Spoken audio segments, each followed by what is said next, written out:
les artistes les plus intéressants sont souvent difficiles à classer. Donc on a l'habitude, les critiques d'art et les historiens, d'aimer les ismes et d'essayer de caser tout le monde dans un isme, sachant que, bien entendu, ces ismes, ils sont là pour qu'on ait une sorte de communauté de référence, mais bien sûr, chaque artiste échappe très largement aux boîtes dans lesquelles on veut le mettre.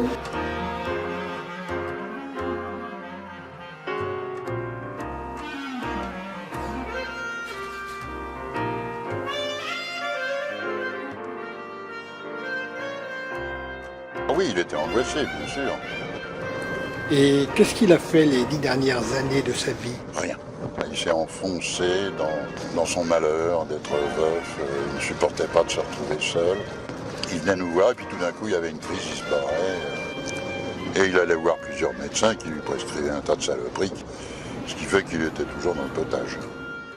Quelque chose de terrible, voir cet artiste commencer, se développer, arriver à une notoriété extrême.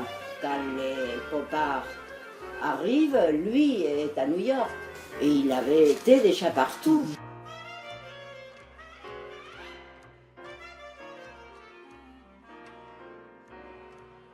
C'est un être un peu de paroxysme. Sur le plan de l'art, c'est purement un autodidacte.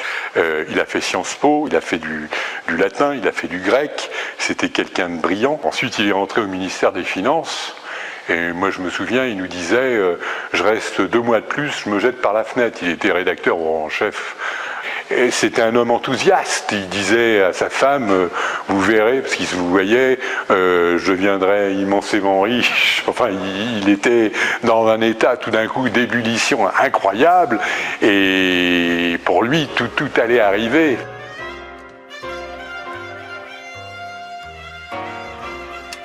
L'œuvre de Brandt, qui est une œuvre extraordinaire, c'est à la fois un homme qui se regarde dans le miroir, qui étudie son identité, et cette identité est en même temps l'identité d'une époque.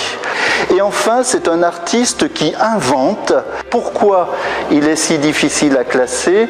C'est parce qu'il a ouvert, tel Étienne Martin, un extraordinaire champ imaginaire, comme vous avez vu avec le char notamment. Même, parfois, il a été précurseur, comme pour ses velours. Il a utilisé la technique de l'happening, qui a été après utilisée par Pollock. Jacques Brown a fait beaucoup de velours dans les années, surtout dans les années 50.